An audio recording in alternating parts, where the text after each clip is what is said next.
नमस्कार, मेरा नाम है आकाश शुक्ला और आप मेरे साथ देख रहे हैं न्यूज़ टुडे भारत का खास शो सुबह की चर्चा। आज की चर्चा के लिए हमारे साथ हैं रविंद्र प्रताप सिंह जी, जो कि समाजवादी पार्टी प्रवक्ता हैं। रविंद्र जी, आपका न्यूज़ टुडे भारत पर बहुत बहुत स्वागत है। नमस्कार सर। हमारे साथ डॉक्टर सुधा मिश्रा जी हैं, जो कि कांग्रेस प्रवक्ता हैं। सुधा जी, आपका न्यूज़ टुडे भारत पर बहुत बहुत स्वागत है। हमारे साथ भाजपा से अनिल गिरी जी जुड़ चुके हैं। अनिल जी, आपको मेरी आवाज़ आ रही है सर? नमस्कार आ सर। रही है जी, धन्यवाद। अनिल गोयल। जी, अनिल गोयल जी। जी, अनिल गोयल, हाँ। जी सर। सर, आपने सुधा जी को सुना। मेरा सवाल यही रहेगा, आप सुधा जी की बात का जवाब दीजिए और ये भी बताइए, जो 23 तारीख को एक तरह से विपक्षी, जो संभावित विपक्षी गठबंधन है, उसकी घोषणा हो सकती है। क्या ये नरेंद्र मोदी जी के लिए कड़ी टक्कर बन पाएगा 2024 के लिए? क्या कहना चाहेंगे आप सर? नहीं, नंबर एक तो कोई कड़ी टक्कर नहीं होगा। नंबर दो, हम चाहते हैं जिम्मेदार विपक्ष बने और मजबूत विपक्ष बने। गैर जिम्मेदार विपक्ष बनना कोई देश हित में नहीं है। मैं पूरा तो नहीं सुन पाया अपनी बहन को, लेकिन जितना जी मैंने सुना है, उस सुनने के हिसाब से विपक्ष और सत्ता पक्ष लोकतंत्र में दोनों मजबूत होने चाहिए, लेकिन दोनों जिम्मेदार होने चाहिए, गैर जिम्मेदार नहीं होने चाहिए। जिस तरीके से गैर जिम्मेदाराना विपक्षी भूमिका कांग्रेस निभा रही है, जिस तरीके से देश के हित को ध्यान करे बिना विदेशों में जाकर के देश की छवि खराब करने की बात कर रही है, जिस तरीके से इनकी भाषा चीन और पाकिस्तान की भाषा से मेल खा रही है, ये कोई देश के हित में नहीं है। ये देश बचेगा तो हम सब बचेंगे। देश आगे बढ़ेगा, हम सब आगे बढ़ेंगे। देश का माथा पूरे विश्व में ऊंचा उठेगा तो हमारा माथा सबका विश्व में ऊंचा उठेगा। आज सबसे बड़ा तो पूरे विश्व में तिरंगा झंडा फहरा करके रूस यूक्रेन युद्ध से बाहर जो हमारे भारतीय निकले, इतना बड़ा जो हमने सम्मान का काम हुआ है, आज तक नहीं हुआ। आज तक विदेशों में अगर हमारे आदमी फंसते थे तो हम औरों की मदद से गुहार लगाते थे, हमारे आदमी निकाल लो। आज हम अपनों को भी निकाल रहे हैं, औरों को भी निकाल रहे हैं। आज विश्व में जो छवि भारत की बनी है, आज से पहले नहीं बनी। और ये जो बात कह रहे हैं कि नारे की बात, तो गरीबी हटाओ का नारा इन्होंने दिया। आज तक देश में गरीबी नहीं घटी। महंगाई घटेगी 100 दिन के अंदर, इन्होंने कहा। आज तक देश में महंगाई नहीं घटी। आज जो ये सब बातें कह रहे हैं ना, कि जितनी भी बातें कह रहे हैं, इन्होंने 70 साल में क्या करा, 65 साल में क्या करा, ये बताइए। हमने 65 साल में क्या करा? 65 साल में करा, चीन को अपना हिंदुस्तान का टुकड़ा काफी उनके हाथ में सौंप दिया। पाकिस्तान क्या करा? पाकिस्तान से डरते थे। चीन के आगे, चीन अगर अतिक्रमण करता था तो कहते चुप रहो, शांत रहो। अरे प्लीज प्लीज प्लीज, मैं आप सुन लो ना जी। मैं एक बात भी अगर गैर जिम्मेदाराना कह रहा हूं, एक सिंगल बात भी आप उसको नोट करो और आपको प्रूफ मांगो, मैं प्रूफ दूंगा। अब नहीं तो आप मेरे खिलाफ मानहानि का दावा भी करने के लिए स्वतंत्र है। मैं कहीं भी कच्ची बात नहीं कर रहा ना, कच्ची बात करने के लिए मैं चैनल पे आपके साथ में बैठा हूं। लेकिन मैं ये बात चाहता हूं कि जिम्मेदार विपक्षी भूमिका में कांग्रेस आए। देश को कांग्रेस की भी जरूरत है, मैं ये नहीं कह रहा देश को कांग्रेस की जरूरत नहीं है, लेकिन जिम्मेदार विपक्ष के रूप में हम जी हाँ। हमारे देश सबसे पहले होना चाहिए, पार्टी बाद में होनी चाहिए, परिवार उसके बाद होना चाहिए। यहां पर सिर्फ परिवार पहले है, पार्टी बाद में है, देश बाद में है। हमें इससे उभरना होगा। और दूसरी बात, जो जो सब राजनीति विपक्ष की भूमिका में इकट्ठा होने की बात करें, कल तक ये सब विपक्षी दल कांग्रेस के खिलाफ थे। कल तक ये विपक्षी दल कांग्रेस को गाली देते थे। कल तक इन विपक्षी दलों में से बहुत से लोग कांग्रेस को तोड़कर, कांग्रेस में से टूट करके उन्होंने अपने दल बनाए हैं। तो अगर कोई ना विचारधारा का मेल है, ये तो ये कि वो भानुमति ने कहीं की ईंट कहीं का रोड़ा, भानुमति ने कुंबा जोड़ा, इस तरीके से चल करके बिना विचार लिए कोई ना कोई विचार लेके चलना पड़ेगा। देश हित को ध्यान में रखना चलना पड़ेगा। बिना विचारधारे सिर्फ सत्ता प्राप्ति के लिए, हमें सत्ता प्राप्ति करनी है, हमें कुर्सी पर करना है, हमें देश के संसाधनों को लूटना है, किसी तरीके से हम गठजोड़ बना करके हम मतलब जैसे कुछ ठग मिल करके किसी को ठगना चाहते हैं, इस तरह का ठगजोड़ बना करके हम देश को लूटना चाहें तो वो संभव नहीं है आज के जमाने में। आज के जमाने में जो देश हित की बात करेगा वही देश पर राज करेगा। जी अनिल जी, हम जवाब दे लेते हैं। गोयल जी, आप सुना, तो सबसे पहले आप क्या कहना चाहेंगे कि क्या कांग्रेस के सत्ता जो पूरा कार्यकाल है उसको बिल्कुल भी इग्नोर कर देना चाहिए? उन्होंने कुछ नहीं किया, पहले तो उन्होंने ये कहा। ये भी बताइए, क्या एक तरह से जो कहा जाता है कि जो विपक्ष है, और जैसे कि रविंद्र जी ने भी कहा कि विपक्ष कोई मतलब कोई मायने नहीं देती है भाजपा। क्या कहना चाहेंगे सब बातों पे आप? नहीं, मैं बिल्कुल एक एक बात का जवाब देना चाहूंगा। बस ये जरूर जी सर। निवेदन है कि कृपया बात को ध्यान से सुन लें। जी सर। पहले हिंदुस्तान में सुरक्षा सामग्री आयात होती थी। आज देश की रक्षा सामग्री निर्यात भी होने लगी है, आयात के साथ साथ निर्यात भी होने लगी है। ये देश की उपलब्धि है। दूसरी बात क्या है कि अर्थव्यवस्था में जितना भारत ने तरक्की करी है, जितना आगे अर्थव्यवस्था में पहुंचा है, ये भी पूरी देश की जनता अच्छी तरीके से देख रही है। देश का विश्व में कितना सम्मान हो रहा है, ये भी पूरी जनता पूरे देश में देख रही है। और जहां तक ये धर्म की बात करते हैं, धर्म पर फतवा जारी कौन कराता था? धर्म की राजनीति कौन करता था? फतवा जारी यही लोग कराते थे मस्जिदों में जा करके कि भी आप हमें शाही इमामों से मिलकर के कि आप फतवा जारी कर दो, अल्पसंख्यक सामुदायिक वोट हमें मिल जाए, हम सरकार बना लें। ये जो करते थे वो ये अपने आप को भूल रहे हैं। दूसरी बात क्या है कि इनके प्रधानमंत्री मनमोहन सिंह जी ने कहा कि देश के संसाधनों का अधिकार अल्पसंख्यकों का है। पहले देश के संसाधनों का पहला अधिकार अल्पसंख्यकों का है। ये धार्मिक बात ये कर रहे हैं या हम कर रहे हैं? और बाकी अगर धार्मिक बातों पर जाए तो बहुत लंबी सर प्लीज आधे प्लीज सुन ले, अधूरे आप प्लीज सुन ले, आधे आप प्लीज सुन ले, अधूरे आपको शब्दों का सुनने की आदत प्रयोग डालें। करके दूसरों को अब आप गुमराह मत करिए सर। पूरी बात सुनने की आदत डाल लें। आप अपनी बात कहना, मैं बिल्कुल शांतिपूर्वक आपकी बात को सुनूंगा। और मैं फिर कह रहा हूं कि एक भी बात मेरी गलत हो तो मुझे बता देना। अभी रविंद्र जी ने भी एक बात कही थी कि बीजेपी बांटने का काम करती है। मैं बड़े स्पष्ट शब्दों में सम्मान के साथ उनसे कहता हूं कि बीजेपी बांटने का काम नहीं करती, लेकिन बीजेपी अपने रास्ते पर चलती है, अपने और जो कहती है वो करती है, और उसके अंदर सरकार बने या बचे या जाए उसकी चिंता करे बिना देश हित में और अपने एजेंडे पर चलते हुए हमेशा पार्टी आगे बढ़ी है। इसलिए हम बांटने का काम नहीं करते। अगर बांटने की बात कहते हैं तो फिर मैं पीछे हिस्ट्री में जाऊंगा तो बहुत सी चीजें आपस में पड़ेंगी, मैं उसमें नहीं जाना चाहता। एक उन्होंने कही तानाशाही। आपको तानाशाही 1975 की तानाशाही याद होनी चाहिए, जिस टाइम हाई कोर्ट के डिसीजन के बाद कि इंदिरा जी का चुनाव अयोग्य घोषित कर दिया था, उसके बावजूद इमरजेंसी लगाकर रात रात में पूरा विपक्ष जेल में ठूस दिया गया, पूरी मीडिया पर पाबंदी लगा दी गई, सेंसर लगा दिया गया, अखबार तक नहीं छपे। उसको तानाशाही कहते हैं। हम पुष्पेंद्र जी से अपेक्षा करते हैं कि वो आज की तानाशाही भी अगर उनको जो दिखाई दे रही है वो भी उन्हें कहनी चाहिए, तो उन्हें कांग्रेस के टाइम की तानाशाही भी कहनी चाहिए। क्योंकि पुष्पेंद्र जी किसी पार्टी के प्रवक्ता नहीं है, वो इंडिपेंडेंट बैठे हुए, तो उनको दोनों राय इंडिपेंडेंट देनी चाहिए। हो सकता है कि मेरी बात उनको बुरी लगे। और जहां तक चीन पाकिस्तान की बात हुई तो मैं बड़ा स्पष्ट कहना चाहता हूं, कांग्रेस ने चीन की कम्युनिस्ट पार्टी से एमओयू साइन करा था। आज तक देश की जनता चीख चीख कर पूछ रही कि आपने कांग्रेस की, चीन की कम्युनिस्ट पार्टी से कांग्रेस की पार्टी ने कौन सा एमओयू साइन करा है? क्या कभी दो देशों के राजनीतिक दल, आप बीच में ना, आप बोल बिल्कुल बोलना, मैं स्पष्ट बोलना, मैं मना नहीं कर रहा। और जिस टाइम युद्ध होता है चीन का, और राहुल गांधी जी जाकर के उनके राजदूत से मिलते हैं, उनकी भाषा मेल खाती है, तो क्यों ना देश को सही स्थिति को बताया जाए। इसके अंदर किस बात की दिक्कत है? दूसरी बात, आपने की कांग्रेस मजबूत हो, मैंने कही विपक्ष मजबूत और जिम्मेदार विपक्ष चाहिए। मैं कांग्रेस को मतलब मैं नजरअंदाज नहीं कर रहा, और मैं कोई इसमें कोई मैं पार्टी लाइन की बात नहीं, यहाँ मेरी व्यक्तिगत राय है कि जो भी यहाँ विपक्ष में है, चाहे कांग्रेस है चाहे और भी कोई है, मजबूत और जिम्मेदार विपक्ष होना चाहिए। इसमें कोई गलत बात तो ही नहीं। और दूसरी बात, सत्ता का सवाल है, ये तो बिल्कुल जनता का फैसला है। आज तक जनता ही फैसला करते आई है, और जनता ने फैसला करके हमको सत्ता में बैठाला है। जनता ही हमको बार बार रिपीट कर रही है, और जनता के सहयोग से ही हम अगली बार भी रिपीट करेंगे।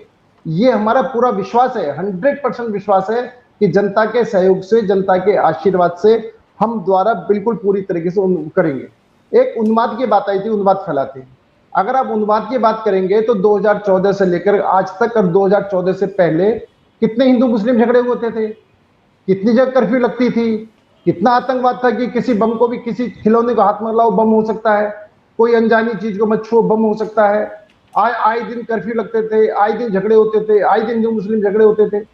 तो आप उन उन्माद को भी आपको ध्यान रखना चाहिए कि कांग्रेस के टाइम में देश जल रहा था, आज देश तरक्की कर रहा है।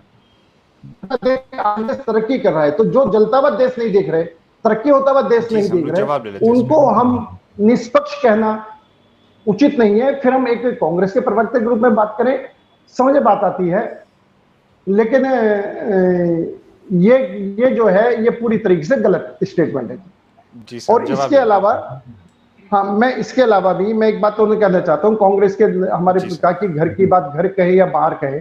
अब घर बाहर करने की अगर बात आती है तो आप एक बात बताएं, सेना ने एयर स्ट्राइक करी, सेना ने पाकिस्तान पर अटैक करा, इन्होंने प्रूफ मांगे। आप ये बात समझे, हम हमारी सेना के कामों पर भी प्रूफ मांगना। सतपाल मलिक जी भी कुछ कह रहे हैं, उसका भी जवाब दे देते हैं आप लोग। बिल्कुल, तो अच्छा मैं एक यार मैं एक का जवाब दे दूंगा। मैं एक बात का जवाब दूंगा, एक बात का जवाब दूंगा जी, एक बात का जवाब दे रहा हूँ। तो इसलिए विधवा विलाप क्या होता है बताएंगे क्या प्लीज? आप हमारे बड़े हैं, वरिष्ठ हैं, आप लोग पथ प्रदर्शक हैं हमारे, ये विधवा विलाप क्या होता है? आप एक बात का जवाब दिलेंगे ना? मैं किसी जान नहीं पाई, तो मैं आज नहीं जान पाए तो जान लेना ना, अभी शांति तो रखेंगे ना। आप पूरी बात। गोयल जी, मैं आपसे कंक्लूजन लेना चाहूंगा कि आपको क्या लगता है कि जो विपक्ष जो ये 24 का चुनाव है, ये मोदी बना विपक्ष हो जाएगा क्या? आज आसानी से मतलब आपके खिलाफ वो विपक्ष साझा उम्मीदवार उतार पाएंगे 450 सीटों पे? क्या कहना चाहेंगे? नहीं, विपक्ष क्या करेगा क्या नहीं करेगा वो विपक्ष का काम है, वो हमारा काम नहीं।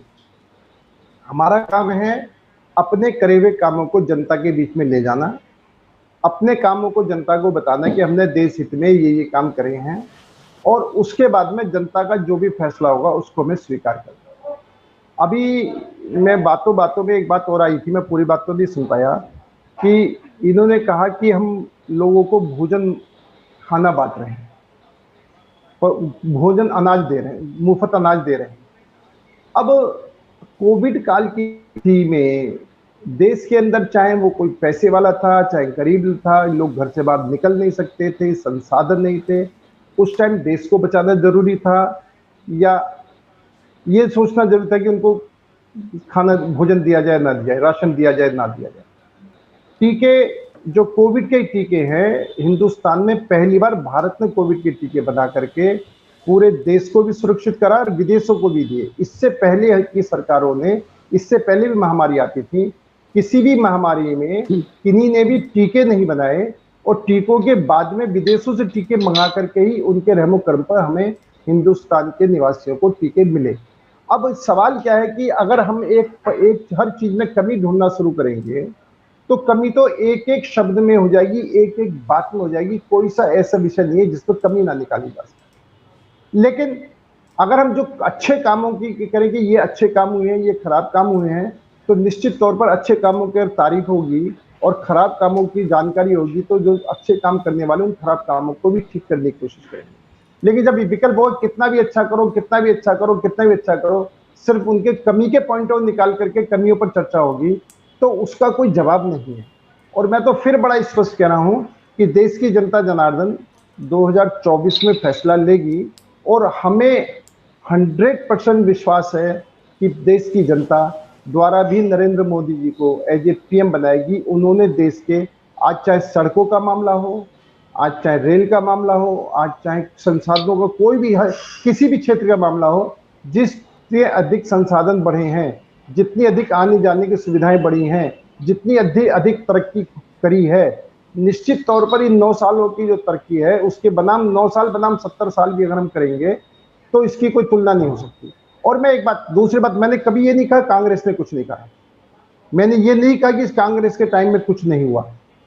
हमने ये कहा कि कांग्रेस ने जो करा है, जितने टाइम में करा है, जितना हम में टाइम है, उसकी तुलना करो कि हमने किस तेजी से विकास करा है, किस तेजी से देश की जनता का काम करा है, और देश के हर समुदाय को, अंतिम व्यक्ति तक देश के संसाधन पहुंचे। पहले कहते थे कि हम 1 रुपया देते थे, 15 पैसे गरीबों को जाते थे। आज हम कहते हैं 1 रुपया देते, 1 रुपये का 1 रुपया जाता है। क्या ये बात सत्य नहीं है? क्या ये बात राजीव गांधी जी ने नहीं कही?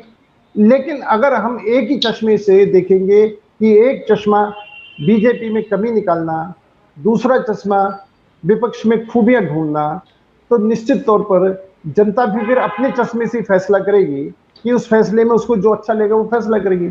उसको लगेगा बीजेपी ने अच्छे काम करे, उसको लगा बीजेपी ने कोविड काल के अंदर जितनी मजबूती के साथ में पूरे हिंदुस्तान को कोविड को कंट्रोल करा है और जो जो दवाइयां बांटी हैं, जो कोविड इंजेक्शन बांटे हैं, तो ये कोई कम उपलब्धि नहीं है।